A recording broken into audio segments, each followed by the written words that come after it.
Friends, welcome back to my channel. কেমন আছো তোমরা সবাই? আজকে আমি তোমাদের জন্য নিয়ে আসলাম নতুন একটি রেসিপি, বেঙ্গলির রসগোল্লা রেসিপি। আমরা যারা রসগোল্লা আর কি খুবই পছন্দ করি তাদের জন্য এই রেসিপিটি আর কি। তো চলো শুরু করা যাক। ফার্স্টে আমি রসগোল্লার জন্য ছানা রেডি করে নেব এবং তার জন্য আমি এখানে ভিনেগার দেব। এখানে 3-4 চামচ পানিতে আর কি 1 চামচ ভিনেগার দেব। তারপরে ভিনেগার পানির সাথে মিশিয়ে নিয়ে এগুলো আমি দুধে দিয়ে দেবো আর কি, মিল্কের সাথে অ্যাড করে দেব। এই দেখো কি সুন্দর ছানা তৈরি হয়ে গেছে। আমি কিন্তু বাসায় এভাবেই ছানা বানাই এবং তোমরাও এটা বাসায় ট্রাই করে দেখতে পারো।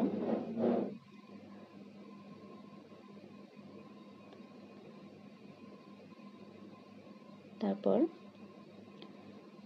অনেকে ভাবে যে ভিনেগার দিলে একটা গন্ধ থাকে, কিন্তু না, তোমরা এটাকে ভালোভাবে পানিতে ওয়াশ করে নেবে, তাইলে ভিনেগারের যে একটা স্মেল সেটা কিন্তু থাকবে না। আমি এটা ঠান্ডা পানিতে একটু ভালো করে ওয়াশ করে নিয়েছি।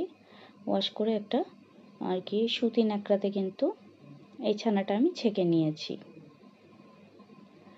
এটাকে অনেকক্ষণ ধরে চিপে একটু আমি কিছুক্ষণ রেখে দেব, যাতে পানিটা একদমই না থাকে। পানি থাকলে কিন্তু রসগোল্লা কিন্তু হবে না এবং রসগোল্লা শেপটা আসতে চাইবে না, ফেটে ফেটে যাবে। সো এটাকে আমি কিছুক্ষণ রেখে দেব পানিটা ভালোভাবে ঝরার জন্য। তারপরে এই দেখো ছানাটা কিন্তু অনেক ভালোই হয়েছে। তারপরে আমি এই ছানাগুলোকে ভালোভাবে মিক্স করে নেব, একটু ভেঙে ভেঙে মিক্স করে নেব।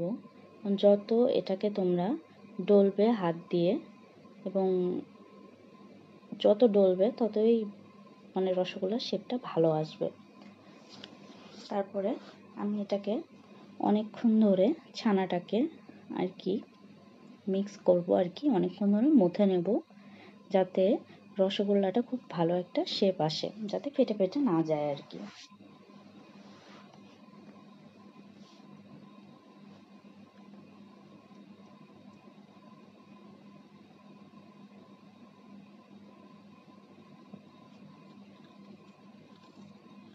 এই দেখো আমি অনেকক্ষণ যাবত ছানাটাকে এইভাবে মথে নিচ্ছি, একটু আর কি ডলে ডলে নিচ্ছি খুব হাত দিয়ে আর কি, খুব ভালোভাবে। তারপর একসময় দেখব যে এটা হাতে নিয়ে শেপ করা যাচ্ছে, তখন আমি রসগোল্লা আর কি বানানো শুরু করব। এই যে ছানাটা কিন্তু হয়ে এসেছে এবং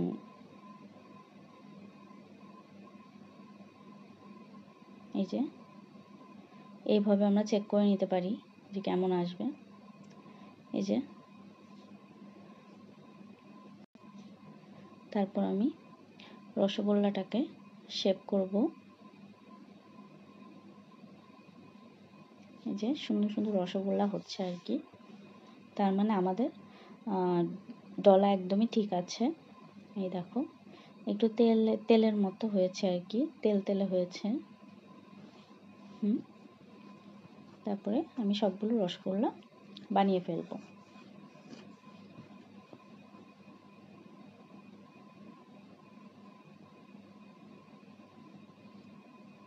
তারপরে আমার মাও আমাকে রসগোল্লা বানাতে হেল্প করছিল আর কি, এমনি গোল গোল করে দিচ্ছিল। এই যে রসগোল্লা আর কি বানিয়ে ফেলেছি। এখন আসল কাজ করার পালা। আমরা নেক্সট স্টেপে চলে যাই। শিরা বানাতে হবে এবং শিরা হচ্ছে সবসময় তুমি চেষ্টা করবে পানির অর্ধেক চিনি দিতে, বা তোমরা যদি মিষ্টি একটু কম খাও তাহলে পানির 1 ভাগ শিরা দিতে পারো। আমি 2 কাপ পানিতে 1 কাপ চিনি, বা 1 কাপ পানিতে হাফ কাপ চিনি, এরকম করে, ঠিক আছে?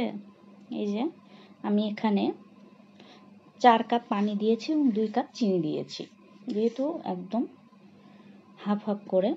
এই যে শিরাটা বলক দিয়ে উঠেছে, তারপর আমি রসগোল্লা ছেড়ে দিলাম। ধীরে ধীরে রসগোল্লাকে ছেড়ে দেব এবং রসগোল্লার শিরা কিন্তু খুব বেশি এর যে সুগার সিরাপটা এটা কিন্তু খুব বেশি আর কি ঘন হতে হবে না, থিক হতে হবে না, এটা কিন্তু পাতলাই থাকবে, থিন হবে এটা আর কি। এই যে রসগোল্লা দেওয়ার সাথেই দেখতে পাচ্ছ যে এটা মানে এটা ধীরে ধীরে ফুলতে শুরু করেছে। এই যে তারপর আমরা মানে আমি এটাকে ঢেকে দেব এবং দেখো এই যে রসগোল্লা আমাদের রেডি। দেখো কি সুন্দর হয়েছে রসগোল্লা। এইভাবে তোমরা বাসায় ট্রাই করে দেখতে পারো। আর আমার এই ভিডিওটি যদি তোমাদের ভালো লেগে থাকে প্লিজ একটি লাইক দিও, কমেন্ট করো এবং পাশে থাকা বেল আইকনটি অন করে দিও এবং আমার চ্যানেলটি প্লিজ সাবস্ক্রাইব করো, আমার পাশে থেকো। আমি আসলে খুব অসুস্থ,